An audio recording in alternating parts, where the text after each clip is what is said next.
বাংলাদেশে প্রথমবারের মতো সুজুকি জিক্সার SF 250, যা বদলে দেবে আপনার মোটরসাইকেল চালানোর অভিজ্ঞতা।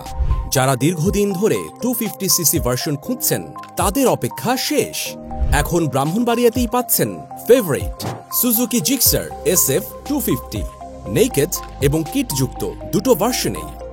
Suzuki Gixxer SF 250 250cc engine, যা 26.14 টর্ক জেনারেট করবে। প্রতি লিটারে 30 থেকে 35 কিলোমিটার পর্যন্ত দুর্দান্ত mileage. Dual channel ABS brake, তাই হাইওয়ে বা পাহাড়ি রাস্তায় আপনি থাকবেন সেফ। অ্যাডভান্স অয়েল ফিল্টার, যা আপনার বাইকের তেল এবং লুব্রিক্যান্ট বাঁচাবে অনেক গুণ। স্পোর্টি ডিজাইন আপনাকে দেবে স্টাইলিশ লুক, এবং বাইকটি আসছে ম্যাট ব্ল্যাক এবং ব্লু সহ 4টি আকর্ষণীয় কালারে। সুজুকি জিক্সার SF 250 বাইকে পাচ্ছেন 3 বছর পর্যন্ত সার্ভিস এবং মেইনটেনেন্স ফ্যাসিলিটি। তাই আজই চলে আসুন আমাদের শোরুমে এবং যাচাই করে অর্ডার করুন আপনার dream Suzuki Gixxer SF 250 bike.